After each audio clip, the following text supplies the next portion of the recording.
Imagine só essa cena. Um rapaz de 28 anos apenas escreve no seu diário uma frase que vai ecoar por gerações inteiras. Abre aspas. Quando vier a morte estarei pronto. Porque eu vivi para isso, porque eu conheci Jesus e nada, absolutamente nada, é mais importante do que isso. E aqui está o detalhe que ninguém espera. Ele não escreveu isso como uma filosofia bonita para poder postar nas redes sociais. Ele escreveu isso porque estava prestes a viver exatamente o que escreveu em seu diário. Com um amor implacável por Jesus, virou Marte, acreditando que novos povos precisavam ser alcançados pela mensagem da cruz. E esse amor de Jesus pela humanidade precisava ser compartilhado e pregado. Essa é a história de Jim Elliot, um homem que conheceu Jesus tão profundamente que preferiu morrer a viver sem anunciar o Evangelho. Seu coração pulsava por um propósito muito maior que a sua própria vida: anunciar Jesus. E eu sou o Lélio Silva e você está no canal O Legado do Evangelho. Vem comigo que eu vou te contar essa incrível história de vida com propósito, sacrifício em prol da pregação do Evangelho. Mas antes de contar essa linda história de paixão por povos ainda não alcançados, eu vou pedir para você já curtir esse vídeo aqui, para que ele possa chegar ao máximo de pessoas possível.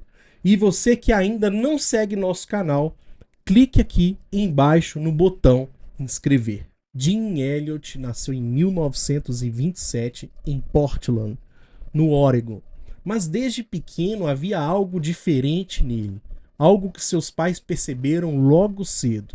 Aos 8 anos, ele já anotava no seu diário, abre aspas, eu quero que a minha vida conte para Deus. Eu quero ser um soldado de Jesus. E aos 8 anos, enquanto outras crianças brincavam, Jim estava lá, ajoelhado, pedindo a Deus para que usasse a sua vida. Seus pais eram cristãos, mas não eram fanáticos. Eles viam aquilo e ficavam impressionados.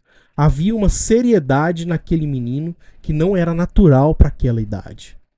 E na adolescência, enquanto seus colegas estavam descobrindo namoro, festas, Jim estava lá, lendo a sua Bíblia em grego, estudando teologia e orando por horas em seu quarto. E seus amigos, é claro, achavam tudo aquilo muito estranho. Seus professores viam nele um potencial. Mas e Jim? Jim sabia exatamente o que ele queria. E aos 16 anos ele escreveu novamente algo em seu diário que mudaria tudo. Deus, eu vou ser missionário. Vou dar a minha vida para alcançar povos que nunca ouviram teu nome. Não importa o custo disso. E aqui está algo que ninguém viu. Ele não sabia que o custo seria exatamente a sua vida. E bem cedo, aos 16 anos, em uma conferência missionária, Jim ouviu um pregador falar sobre os povos na Amazônia que nunca tinha ouvido falar sobre Jesus. E naquele momento algo aconteceu dentro dele. Não foi uma visão, foi algo muito mais real do que isso. E ele escreveu em seu diário, abre aspas, hoje eu entendi. Meu chamado não é ser pastor de uma igreja grande, é ir para aqueles que ninguém quer ir, para aqueles que ninguém consegue alcançar. Seus pais temeram quando ele contou isso.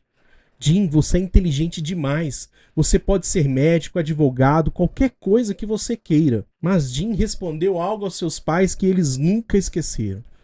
Pai, mãe, o que adianta eu ganhar o mundo inteiro se eu perder a minha alma? O que adianta ter sucesso aqui se lá no céu eu vou estar vazio? Então ele foi para a Universidade de Wharton e lá, enquanto estudava teologia, algo aconteceu que o deixou ainda mais determinado. E ele começou a estudar sobre os Aucas, uma tribo na Amazônia equatoriana que era praticamente intocável. Ninguém conseguia se aproximar. Eles matavam qualquer um que tentasse. Eram extremamente violentos. E Jim, ele olhou para aquela impossibilidade e escreveu novamente no seu diário, abre aspas, os Aucas. Deus, usa-me para alcançar os Aucas. Eu vou. Mas aqui está algo que ele não sabia. Enquanto ele fazia esse voto, Deus já estava preparando alguém para ajudar nessa jornada que mudaria tudo. Ele então conheceu Elizabeth Howard. Também era missionária e também tinha um coração queimando por um propósito que não estava ali no seu país de origem. Quando se conheceram na universidade, foi como se os dois trovões tivessem se encontrado. Jean escreveu em seu diário, abre aspas, conheci uma mulher que entendeu o meu chamado, que não quer me pedir para ficar, que quer ir comigo e não quer impedir aquilo que Deus colocou no meu coração. Então eles se casaram no ano de 1953. E aqui está um detalhe importante. Elizabeth sabia exatamente o que estava fazendo. Ela sabia que Jean queria alcançar os Aucas. Ela sabia que era perigoso, ela sabia que ela poderia morrer. E ela disse sim, mesmo assim, porque entendeu o propósito que Deus havia colocado no coração de Jean. E depois do casamento tiveram uma filha chamada Valerie. E em 1952 eles embarcaram para o Equador, para a Amazônia, para trabalhar com os índios Quechua. E logo que Jean chegou lá, ele começou a fazer algo que ninguém tinha feito antes. Ele aprendeu a língua Quechua, não como turista, mas como alguém que queria realmente entender aquele povo, aquela cultura e tudo que envolvia esse povo que ainda não havia sido alcançado. Ele passava horas mesmo, conversando com os Quechua, aprendendo não só palavras, mas a forma de pensar deles.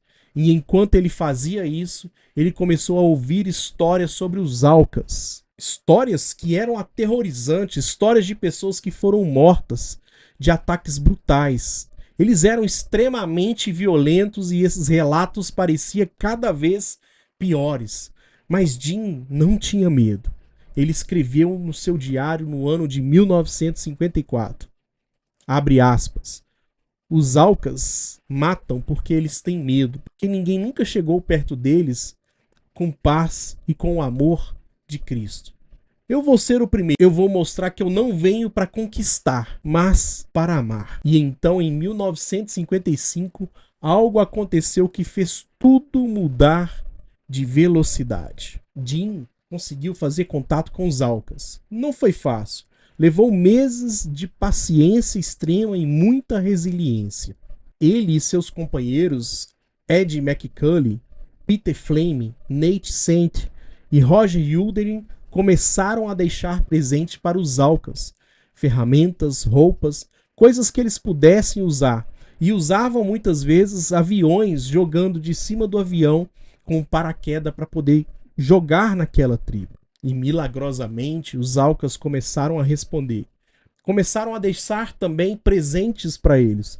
Começaram um relacionamento genuíno. Tanto é que Jean escreveu no seu diário em janeiro de 1956, abre aspas, estamos perto, muito perto.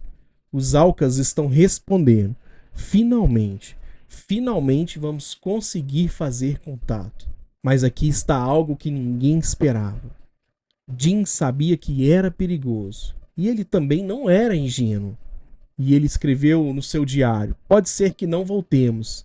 Pode ser que eles nos matem, mas se isso acontecer, saiba que foi porque escolhemos estar aqui, porque acreditamos que vale a pena.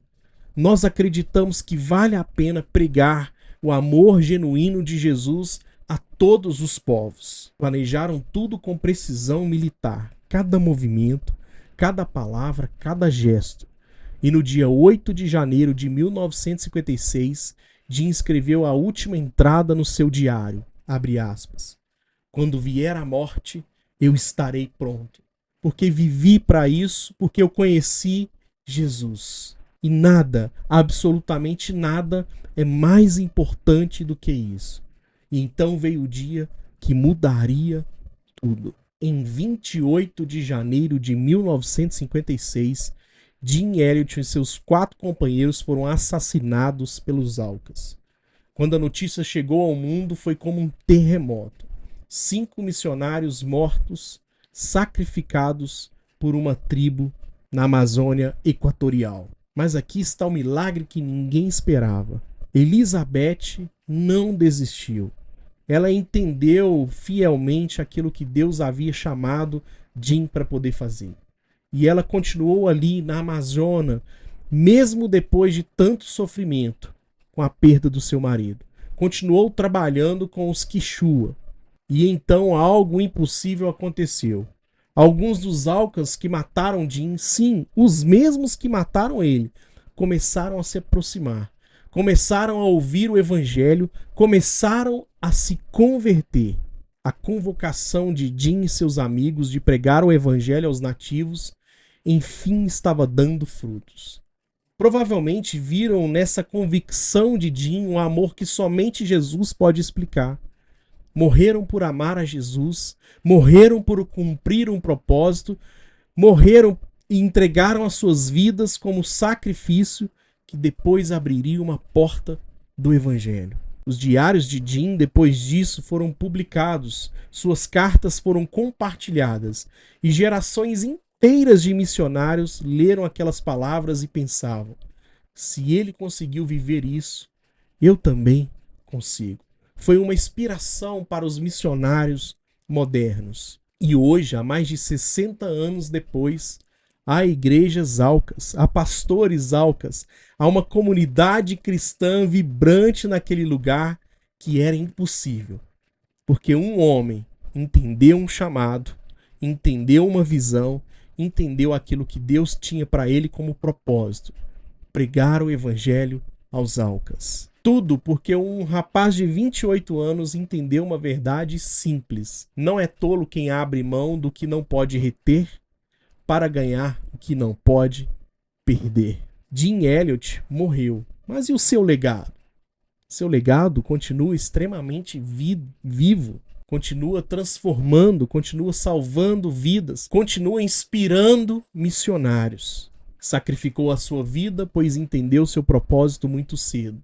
Entendeu que anunciar a palavra, anunciar o evangelho é muito maior do que a sua própria vida. E agora vem a pergunta que fica ecoando em nossos corações. Se o homem que viveu apenas 28 anos deixou um legado que pulsa há mais de 6 décadas, o que é que você que está aí está esperando para começar a viver o seu chamado? O que Deus tem colocado em seu coração?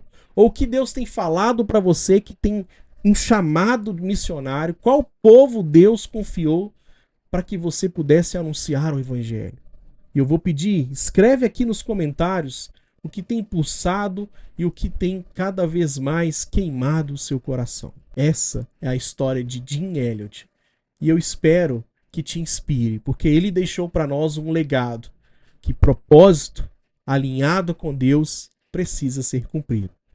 Fiquem com Deus e até o próximo. Tchau.